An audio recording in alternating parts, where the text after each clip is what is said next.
운동량은 운동의 효과를 나타내는 물리량이 되는 거고요. 운동의 효과가 크다는 말은 질량이 큰 물체, 예를 들어서 승용차와 버스 중에 같은 속도로 운동할 때 질량이 큰 버스가 멈추는 게 더 어렵죠. 또 같은 버스라고 해도요, 더 빠르게 운동하는 버스가 충돌하는 순간 충격력이 더 크다라는 것을 의미를 하고요. 따라서 운동량의 크기는 질량과 속도에 비례를 한다. 그래서 질량이 클수록 속도가 빠를수록 운동의 효과, 즉 운동량의 크기는 크다라는 얘기고요. 이때 운동량은 벡터량이기 때문에 방향을 가지고 있어요. 그래서 속력이 아니라 속도가 되는 거고, 속도의 방향에 따라서 운동량의 방향이 결정이 되는 거죠. 물리량 중에는요, 에너지처럼 변화가 일어날 때도 항상 일정하게 보존되는 물리량들이 있죠. 운동량도 보존되는 물리량 중에 하나고요. 운동량 보존 법칙을 통해서 충돌이나 분열 등의 일들이 일어날 때 간단하게 분석할 수 있게 해주는 거죠. 운동량 보존 법칙: 두 물체 사이의 상호작용 외에 다른 힘, 즉 외력이 작용하지 않을 경우 충돌 전과 후 운동량의 총합은 항상 같다라는 거예요. 충돌 전에 A 물체와 B 물체가 A와 B의 속도로 운동하고 있죠. 이때 운동 방향은 같은 방향이기 때문에 플러스로 넣을 거고요. 충돌 전에 A의 운동량은 질량 곱하기 속도, B도 역시 질량 곱하기 속도. 그러면 충돌 전에 운동량의 합은 A와 B의 운동량의 합으로 나타낼 수 있고요. 충돌 후에 A와 B는 현재 같은 방향으로 운동을 하고 있어요. 그때의 A의 운동량 A, VA 프라임, B는 B, VB 프라임으로 넣을 수 있고요. 이때 충돌 후에 운동량의 합은 다음과 같이 운동량의 합으로 나타낼 수가 있겠죠. 그러면 이렇게 충돌 전과 충돌 후에 운동량이 왜 보존이 되는가를 두 물체 사이에서 상호적으로 나타나는 작용력과 반작용, 그리고 충돌하는 시간을 통해서 살펴볼게요. 먼저 A하고 B가 충돌하는 과정 중에 A는 B에게 오른쪽, 즉 운동 방향으로 충격력, 힘을 가할 거고요. 그리고 B는 운동 방향과 반대 방향으로 충격력, 힘을 가할 거예요. 이때 외력이 작용하지 않았기 때문에 A가 B에게 가한 충격력과 B가 A에게 가한 충격력은 각각의 물체에 작용하는 알짜 힘이 되는 거고요. 그러면 이렇게 한번 표현해볼까요? B에 작용하는 충격력은 B의 질량에다가 가속도, 그리고 A에 작용하는 충격력 역시 알짜임, A의 질량에다가 가속도. 근데 힘의 방향이 서로가 반대이기 때문에 A는 마이너스, 그리고 B는 플러스 방향으로 이렇게 표현을 해 볼게요. 그리고 A하고 B가 서로가 충돌할 때 서로에게 힘을 가한 시간은요, A의 경우나 B의 경우나 서로가 같게 나타나겠죠. 그러면 A가 B로부터 FA라는 힘을 TA라는 시간 동안 받았고요. B는 FB라는 힘을 TB라는 시간 동안 받았어요. 그러면 A가 B로부터 받은 충격력의 시간의 곱은요, A의 질량, A의 가속도, 거기 이제 시간의 곱이 되겠죠. B 역시 마찬가지로 B가 A로부터 받은 충격력, 즉 B 알짜임에다가 시간을 곱해주면 B의 질량, B의 가속도, B가 A로부터 받은 시간의 곱으로 나타낼 거예요. 이때 가속도 곱하기 시간은요, 각각 물체의 속도의 변화량이 되는 거죠. 그러면 A 곱하기 T는 A의 나중 속도에다가 처음 속도를 빼준 값이 되는 거고요. 거기에다가 질량 A를 곱해주고, 역시 B 마찬가지로 B의 가속도에다가 시간, 그럼 B의 속도의 변화량, 나중 속도에다가 처음 속도를 빼주면 되죠. 그리고 거기에 B의 질량을 곱한 값. 근데 여기서 A는요, B로부터 받은 충격력, 즉 알짜임이 운동 방향에 대해서 반대 방향이었어요. 그러니까 이 식 앞에다가 마이너스를 취해져 되겠죠. 그래서 마이너스가 되고요. 그러면 서로가 서로에게 가한 충격력, 즉 알짜임의 크기 서로 같고 시간이 같다라는 거는 두 물리량의 합을 더한 값은 얼마가 나온다? 0이 나온다. 왜냐하면 A하고 B의 힘의 방향이 반대가 되기 때문에 그래요. 그러면 두 힘의 합을 0이다 놓고 다시 쭉 전개를 하면 다음과 같은 식이 나와요. A의 충돌 전 운동량에 B의 충돌 전 운동량을 더한 값은 A의 충돌 후 운동량에 B의 충돌 후 운동량을 더한 값과 같다. 즉 충돌 전후의 운동량의 합은 서로가 같다. 즉 운동량은 보존된다. 운동량이 보존되는 경우에 대해서 살펴볼 거고요. 가장 일반적인 경우는 각각의 운동량으로 운동했던 물체가 충돌한 후 또 각각의 운동량으로 운동한 경우, 또 한 물체가 두 물체로 분열이라는 단어를 쓰죠. 또 두 물체가 충돌 후 붙어서 융합이라고 하고요. 이렇게 분열하는 경우와 융합하는 경우 각각의 운동량은요 보존이 된다는 거죠. 그러면 두 물체로 분열하는 경우를 살펴볼 텐데요. 처음에 물체가 정지했다라고 볼게요. 이 물체의 질량은 m이 되는 거고 정지했다. 그러면 이때의 운동량은 0이 되는 거죠. 분열을 했어요. 분열해서 한쪽은 왼쪽 방향으로 또 한쪽은 오른쪽 방향으로 날아갔다고 할게요. 그러면 왼쪽의 속도를 v1으로 넣을 거고요. 오른쪽의 속도를 v2, 그리고 왼쪽으로 날아가는 물체를 m1, 오른쪽으로 날아가는 물체를 m2라고 한다면 분열 후에 각각의 운동량의 합은요. 분열 전과 어떻다? 같다라는 얘기예요. 그래서 A1의 운동량과 2의 운동량은 다음 같은 이제 관계식을 나타내게 되는 거죠. 두 번째로요. 두 물체가 한 물체로 융합되는 경우에 대해서 살펴볼게요.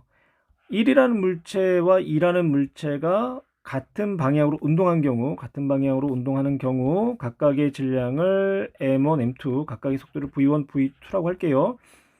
그럼 이때 운동량은 m1, v1 더하기 m2, v2가 되는 거죠. 운동량이 합. 그리고 나서 두 물체가 한 물체로 융합을 했어요. 그리고 그때의 물체의 속도는 당연히 오른쪽 방향이 되겠죠. 왜냐하면 1과 2의 운동 방향이 오른쪽이기 때문에. 그럼 이때 두 물체는 한 덩어리가 됐기 때문에 두 물체의 질량을 더해주면 되고 그때의 속도를 곱해준 값은 융합하기 전과 운동량이 같다. 따라서 융합하고 나서의 두 물체의 속도는요. 융합하기 전에 두 물체의 운동량의 합을 두 물체의 질량으로 나눠주면 되겠죠. 그래서 충돌 후, 즉 융합하고 나서의 두 물체의 속도는 다음과 같이 나타낼 수가 있어요. 다음은 충돌의 종류에 대해서 살펴볼 텐데요. 충돌은요. 탄성 충돌 혹은 완전 탄성 충돌이라는 표현도 쓰고요. 완전 비탄성 충돌 그리고 비탄성 충돌 세 가지로 나눌 수 있어요. 탄성이 됐던 비탄성이 됐던 완전 비탄성이 됐던 충돌하는 과정 중에 외력이 작용하지 않는다라고 한다면요. 세 경우 모두 다 운동량은 보존이 돼요. 하지만 충돌 전후의 운동 에너지는요. 완전 탄성 충돌, 즉 탄성 충돌에서만 보존되고 나머지 비탄성 충돌과 완전 비탄성 충돌에서는 운동 에너지가 보존되질 않는 거죠. 비탄성 충돌과 완전 비탄성 충돌 중에 완전 비탄성 충돌은 두 물체가 충돌 후 융합하는 경우가 되는 거고요. 이때가 비탄성 충돌보다 운동 에너지의 손실이 더 크게 나타난다라는 거예요. 질량이 500g인 물체가 10m/s의 속도로 운동하고 있다. 이때 운동량의 크기를 물어봤는데 운동량의 크기는요. 단위가 kg, m/s예요.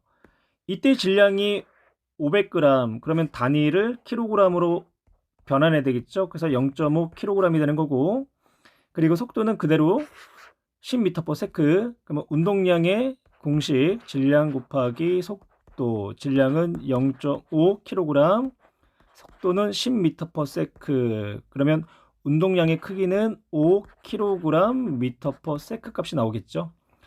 2번 운동량에 대한 설명이에요.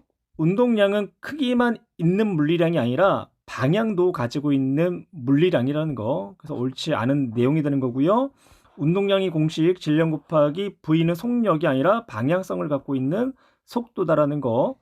2번 물체가 운동 방향으로 힘을 받으면 운동 방향으로 힘을 받는다라는 거는요. 이 힘은 R자임이 되는 거고요.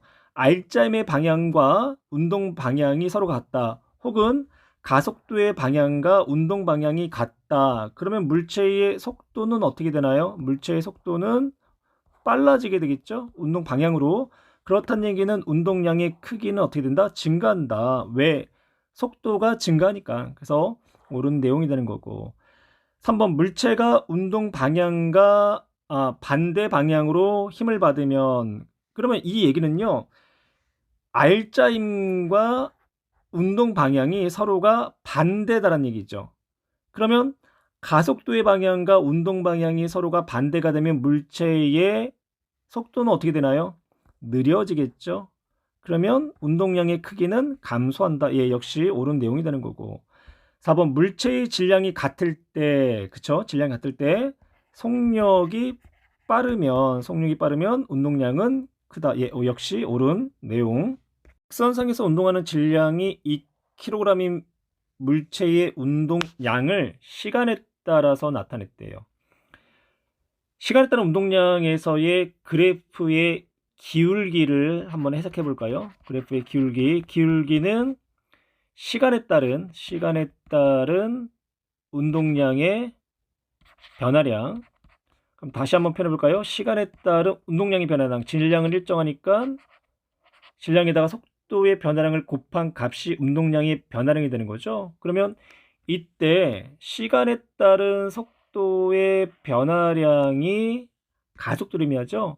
그래서 질량 곱하기 가속도, 즉 시간에 따른 운동량 그래프에서 그래프의 기울기는 이 물체가 충돌하는 과정을 통해서 받은 힘이다. 즉 R자임이 된다라는 이야기가 돼요. 1번 3초일 때 물체의 속력을 물어봤죠. 물체의 속력. 그럼 3초일 때의 운동량, 질량에다가 3초일 때의 속도, 그 값이 8이었죠. 질량이 2, 그러면 속도는 4. 그래서 1번 옳지 않은 내용이 되는 거고. 또 이렇게 해석해도 돼요. 운동량을 질량으로 한번 나눠볼까요? 여기 Y축 운동량 MV죠. MV 운동량 MV를 질량 M으로 나눠주면 시간에 따른 속도 그래프가 나와요. 그러면 처음 물체의 운동량이 2, 그러면 질량 2로 나눠주면 속도는 1m/s가 나오는 거고, 그리고 3초일 때의 운동량 8을요 질량 2로 나눠주면 4m/s가 나오겠죠. 그래서 3초 동안 물체의 속도가 1에서 얼마? 4로 증가했다. 3초 동안 속도가 1에서 4만큼 증가했다. 즉 시간에 따른 속도 변화량이 얼마? 1. 그래서 가속도는 1m/s의 제곱이다 라고 넣을 수 있고요. 그 다음에 이제 2번 볼까요? 그래프의 기울기는 물체가 받은 R자임을 의미한다. 예, 여기서 언급했죠. 기울기는 시간에 따른 운동량의 변화량, 그러면 질량 곱하기 시간에 따른 속도 변화량으로부터 질량 곱하기 가속도, 즉 R자임을 의미한다. 옳은 내용이 되는 거고요. 0에서 3초 동안 물체가 받은 힘의 크기는 2N으로 일정하다. 시간에 따른 운동량 그래프에서 그래프의 기울기가 R자 힘, 기울기 일정하죠. 얼마로? 3분의 6, 2N으로 일정해요. 그래서 3번 옳은 내용이 되는 거고, 0에서 3초 동안 물체의 가속도는 2m/s의 제곱이다. 가속도 아까 계산했죠? 가속도 얼마였죠? 예, 가속도 1m/s의 제곱. 그래서 옳지 않은 내용이 된다. 질량이 2kg인 물체가 오른쪽으로 5m/s의 속력으로 운동했다. 그럼 오른쪽 방향을 플러스로 놓을 거고요. 질량이 3kg인 물체가 왼쪽으로 4m/s의 속력으로 운동했다. 그럼 왼쪽 마이너스 놓을게요. 오른쪽을 플러스 방향으로 했을 때 두 물체의 운동량의 합은 얼마인지 쓰시오. 2kg인 물체의 운동량은 질량 곱하기 속도 플러스 방향으로 10kg/m/초가 되는 거고요. 3kg은 왼쪽, 그러면 마이너스가 되는 거고 3 곱하기 4, 12kg/m가 되죠. 그러면 두 운동량의 합은요 마이너스 2kg/m가 된다. 5번 볼게요. 그림은 직선상에서 V1의 속도로 운동하는 A가 V2의 속도로 운동하는 B와 충돌했다. 저항과 마찰은 무실한데요. 즉 충돌 과정 중에 외력은 작용하지 않고 운동량이 보존된다라는 이야기가 되는 거고요. 충돌 과정에서 A는 어느 방향으로 힘을 받는지 쓰시오. A하고 B가 충돌할 때는 서로가 작용과 반작용 관계에 서로가 상호적으로 힘을 서로 반대 방향으로 미치겠죠. 그러면 A가 B를 오른쪽 방향으로 충격력, 즉 R자 힘을 가할 거고요. 그때 B는 A를 운동 방향과 반대 방향, 즉 왼쪽으로 충격력을 가할 거예요. 이때 충격력, 즉 R자 힘의 크기는 서로가 같고요. 그 다음 2번 충돌 후 A의 운동량은 어떻게 되겠는가? A는요 운동 방향과 반대 방향으로 충격력을 받았기 때문에, 즉 운동 방향과 반대 방향으로 가속 운동을 했기 때문에 속도가 줄어들겠죠. 따라서 운동량은 감소한다. 반면에 B는요 운동 방향과 같은 방향으로 R자 힘을 받았어요. 달리 표현할까요? 운동 방향으로 가속도가 작용했다. 그러면 속도는 증가할 거고 따라서 운동량은 증가할 거예요. 충돌 전 운동량 합과 충돌 후 운동량의 합은 어떠한지 쓰시오. 충돌 과정에서 A가 감소한 운동량과 B가 증가한 운동량이요 서로가 같아요. 그래서 운동량의 변화량이 0이 되는 거고, 충돌 전후의 운동량의 합과 충돌 후의 운동량의 합은 따라서 일정하게 보존된다 라고 해야 되겠죠.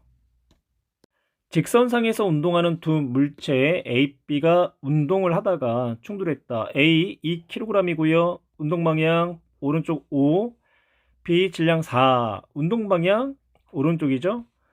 충돌 후에 E는요 운동 방향은 같은데요 속도가 줄어들었어요. 그러면 B는 처음 속도보다 어떻게 될까요? 늘어나겠죠. 왜냐, A는 운동 방향의 반대 방향으로 힘을 받은 거고 B는 운동 방향으로 힘을 받은 거고, 그래서 A의 운동량은 감소하고 B의 운동량은 증가하지만 A의 감소한 운동량과 B의 증가한 운동량의 크기는 어떻다? 서로가 같다. 그래서 충돌 전후의 운동량은 어떻게 된다? 보존이 된다 라는 얘기겠죠. 그래서 B의 속력을 계산해 볼게요. 운동량 보존으로 계산하면 되겠죠. 질량 A2에다가 속도 5 더하기 B의 질량 4에다가 속도 2, 그러면 충돌 전에 18이 되는 거고요. 충돌 후에 A가 2 곱하기 1, 그럼 B는 4 곱하기 V. 그러면 V 값이 얼마가 나와야 되나요? 4가 나오는 거죠. 그래서 4m/s다